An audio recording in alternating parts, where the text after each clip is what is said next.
Aku jadi korban, tapi kok malah sibuk nyerang orang yang udah nggak ada urusannya. Jadi begini ya teman-teman, Bung Toel itu kan baru-baru ini lapor ke polisi karena ngerasa jadi korban doxing dan perundungan. Dia bilang keluarganya itu sampai kena dampaknya. Data pribadi anak-anaknya disebar, dan banyak paket COD yang nggak jelas datang ke rumah. Toel melaporkan kepada polisi sejumlah akun media sosial terkait kasus dugaan penyebaran informasi pribadi atau doxing, pencemaran nama baik, dan pengancaman melalui media sosial. Kedua anak Bung Toel juga menjadi sasaran. Toel sendiri menduga aksi ini ia alami setelah melontarkan kritik terhadap Shin Tae-yong yang saat itu masih menjadi pelatih timnas Indonesia. Masalahnya, kritikan Bung Toel ini ke STY nggak cuma soal sepak bola loh, tapi udah sering banget nyerempet ke masalah personal. STY juga udah nggak jadi pelatih timnas, tapi Bung Toel masih aja ngoceh, sampai bilang lebih cocok jadi penjual ayam, bukannya fokus bangun diskusi konstruktif tentang sepak bola Indonesia. Yang ada malah komentar STY ini terus dijadikan bahan buat nyerang.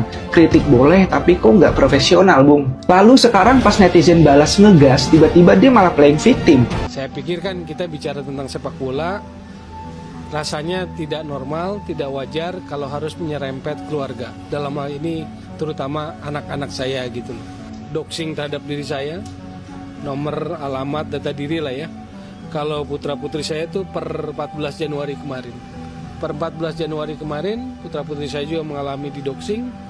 Dan menurut saya ini sudah di luar koridor sepak bola lah ya.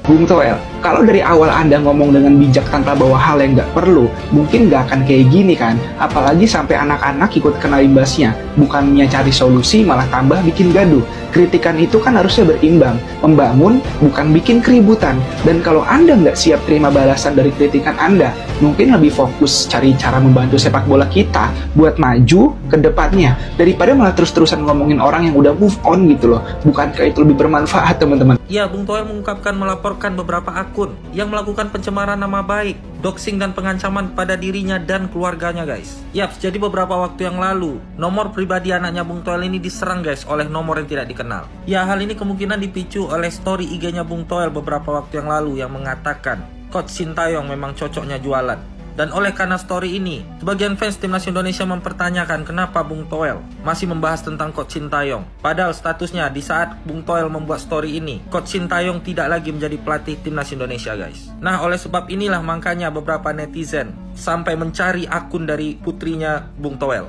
Dan yang terparahnya adalah sampai menyerang nomor WA dari putrinya dengan terus menelepon dan meneror.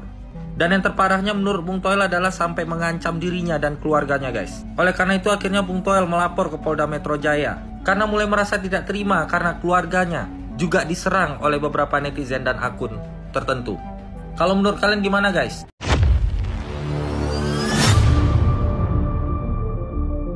Supporter Indonesia, garda terdepan harga diri timnas. Kontroversi ancaman terhadap pundit sepak bola. Supporter Indonesia kembali menjadi sorotan, tidak hanya karena semangat dan loyalitas mereka dalam mendukung timnas Indonesia, tetapi juga karena keberanian mereka dalam mempertahankan harga diri sepak bola tanah air.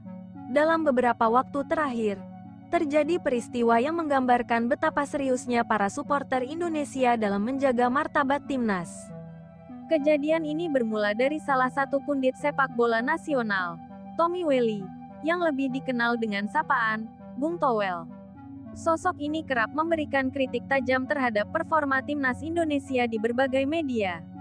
Meski kritik adalah bagian wajar dari dinamika sepak bola, komentar-komentar Bung Toel dianggap oleh sebagian supporter terlalu negatif dan tidak membangun.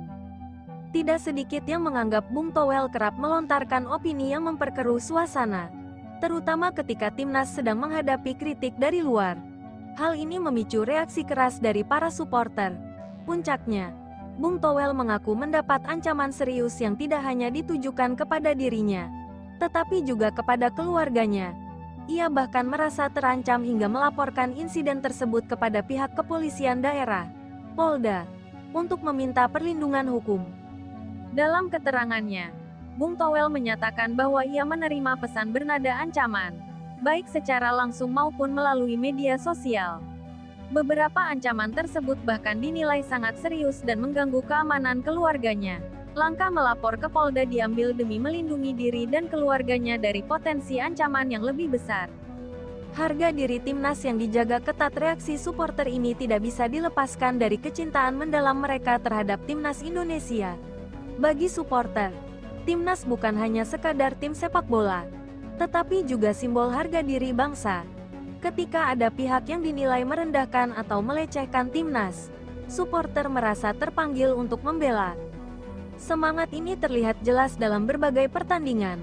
Dukungan supporter tidak hanya muncul dalam bentuk nyanyian, koreografi megah di stadion, atau perjalanan jauh demi mendukung tim kebanggaan mereka. Di dunia maya, mereka juga aktif mempertahankan timnas dari kritik atau komentar yang dianggap tidak pantas. Namun, semangat ini tidak selalu membawa dampak positif. Dalam beberapa kasus, seperti ancaman terhadap Bung Toel, sikap defensif supporter justru melampaui batas wajar. Ancaman kekerasan yang dilayangkan kepada pundit sepak bola ini menimbulkan kekhawatiran akan efek negatif dari fanatisme yang berlebihan. Tantangan untuk supporter dan dunia sepak bola. Peristiwa ini menjadi pengingat bahwa cinta kepada timnas harus disertai dengan sikap dewasa. Kritik adalah bagian dari perjalanan sebuah tim untuk menjadi lebih baik. Begitu pula, pundit sepak bola memiliki hak untuk menyuarakan opini mereka, meskipun tidak selalu sejalan dengan keinginan supporter. Di sisi lain, pundit seperti Bung Toel juga perlu memahami sensitivitas supporter dan menjaga cara penyampaian kritik agar tidak memancing reaksi yang berlebihan.